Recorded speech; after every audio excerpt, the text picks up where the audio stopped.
Total dengan lebih kurang dalam 13 jam dan lebih kurang dalam 800 km saya sudah cuba dan test drive motor Z250 ni. Macam mana perasaannya? Jom, mari saya terangkan.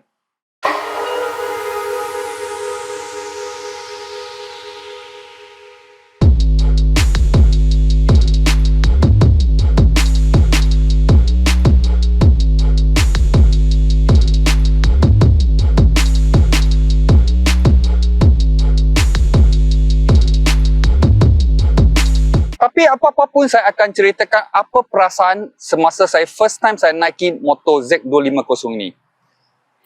First impression saya semasa saya first time duduk atas motor ni, first impression saya adalah seat dia agak rendah dan saya rasa ini sedap ni. Bila seat rendah kita senang mengendalikan motor ni dan handle dia cukup lebar, memang dia membantu banyak. Dan kemudian adalah dia punya clutch. Dia punya clutch sangat lembut. So ini adalah first impression saya. Dan saya pun bercadang nak buat long distance ride untuk test Z250 ini. Ketinggian seat dia adalah 795 mm. Jadi dia sebenarnya nampak macam tinggi. Tapi apabila saya duduk di atas motor ni, kamu boleh nampak kaki saya dekat. Sebenarnya tinggal sikit lagi kaki saya flat. Tapi saya tak rasa tinggi sangat. Kerana seat dia depan ni agak kecil. Jadi kaki saya semua boleh turun. So ini adalah kedudukan saya sebagai seorang rider 173 cm. Dan kedudukan dia agak selesa. Kamu boleh duduk bahagian depan sedikit seperti yang kamu boleh nampak maksimum sampai depan tank. Atau kamu boleh duduk macam saya lebih minat adalah duduk sampai ke belakang. Macam ni saya dapat saya punya body slanting lebih slant ke depan sikit dan saya rasa macam ni tangan saya lebih senang untuk support. Okay. So macam mana dengan kedudukan di belakang?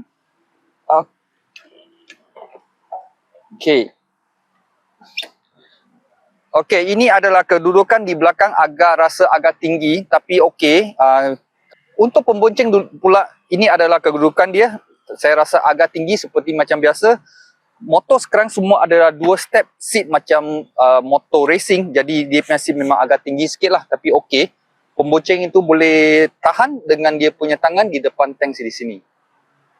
Dan berat motor ni hanya 165 kilo. Sebenarnya sangat ringan. Bagi saya ini sangat ringan. Dia lebih kurang macam motor 150cc. Tapi ini adalah 250cc.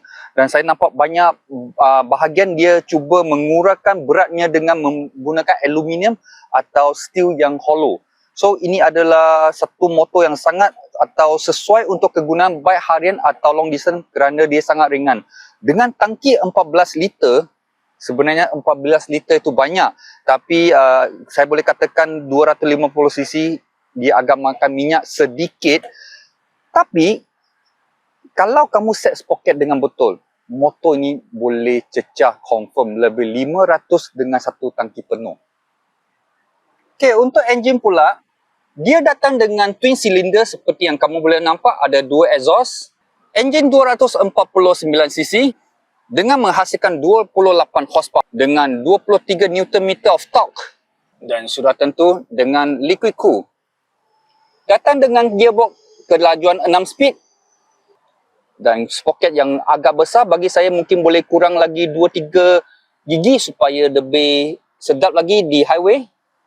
Untuk handling bagus. Dash 250 ni dia datang dengan fork 37 diameter punya fork. Dia memberikan kestabilan yang bagus. Dan belakang monoshock dia datangkan suspension yang boleh adjust untuk preload. Jadi kalau rasa spring tu keras, boleh lembutkan. Kalau rasa spring tu lembut, boleh keraskan sedikit. Brake depan dia datang dengan Nissin twin fork caliper dengan rotor disc yang agak besar, dilengkapi dengan ABS system. Dan untuk belakang pula juga datang dengan twin port daripada Nissin caliper dan untuk belakang juga dilengkapi dengan ABS system. 2 barrel exhaust iaitu 2 silinder dan kalau kita tengok dia punya exhaust, dia nampak akan stylo sikit, agak besar. Tapi macam mana dengan dia punya bunyi? Mari kita cuba. Okey, ini dia punya digital meter.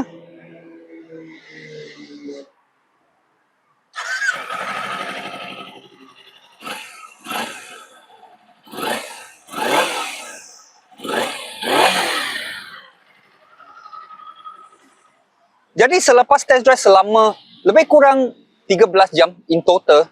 Atas motor pun lebih kurang dalam 800 km. So ini adalah conclusion saya tentang Z250 ini. Sebuah motor yang sangat bagus, baik untuk harian atau untuk kegunaan weekend ride atau long distance ride. Misalnya kamu duduk di Seremban dan kerja di Kuala Lumpur, setiap hari kamu kena travel lebih daripada 50 km. Jadi motor ini sesuai juga. Tapi bagi pendapat saya, mungkin sprocket itu kena setting sedikit. Sprocket standard depan naik 1 atau 2 gigi lagi, supaya RPM dia tak begitu tinggi. Untuk motor standard Z250 ini, standard RPM dia dah sampai 8000 RPM dan speed dia adalah lebih kurang dalam 100 km. Jadi mungkin kamu kecilkan sprocket belakang atau besar sedikit sprocket depan, RPM itu akan jadi lebih rendah dan motor ini lebih jimat minyak. Misalnya, mungkin dia akan sampai 7000 atau 6000 RPM saja dan motor ini dah cecah 100 km. Dengan itu, tentu mesti jimat minyak. Dan satu lagi adalah posisi dia. Posisi dia sebenarnya bagi saya sangat bagi saya lah, pendapat saya suka motor yang ada body slant ke depan sikit. Jadi bagi saya tak ada masalah untuk travel long distance. Ada setengah orang lebih suka duduk tegak-tegak, saya kurang minat. So bagi saya motor ni travel long distance tak ada masalah. Saya satu journey pun saya ambil lebih kurang 350 kilo mungkin dalam 6 jam driving slow-slow. Bagi saya tak sakit pinggang, tak ada apa-apa. So boleh katakan kedudukan dia juga agak bagus. Lampu depan datang dengan lampu LED, tapi dia punya signal adalah pakai mentor biasa. Dan untuk lampu belakang juga menggunakan LED. Dan kalau kita tengok dia punya meter, ini adalah analog, dia punya RPM, saya suka analog. Dan dia punya screen sebenarnya terbalik. Hitam di biasa orang punya putih adalah dia punya hitam. Dan dia ada gear di sini, speedo di sini, kilometer. Ini adalah temperature dan sini adalah dia punya minyak. Tapi apa yang saya rasa kurang adalah mungkin kalau ada jam lebih elok. Tapi ini tak ada. Okay, dia ada ABS system, neutral, engine check light. Dan untuk rim depan dia adalah saiz 17 inci dengan tayar saiz 110, 70 dan 17. Dan untuk belakang pula juga dengan rim 17 dengan tayar saiz 140, 70, 17. Dan tayar dia daripada jenama Dunlop. Jadi apa pendapat anda tentang Z250 ni? Sila komen di bawah bagi pendapat anda tentang Z250 ni. Dan kalau kamu adalah salah seorang penunggang kepada Z250 ni, juga bagi komen anda dan sama-sama kita sharing kepada viewer-viewer yang lain. Okey? Sampai sini saja untuk kali ini. Kita akan jumpa kamu dan kita akan buat lebih banyak lagi motor test drive khas untuk anda. Jumpa next video.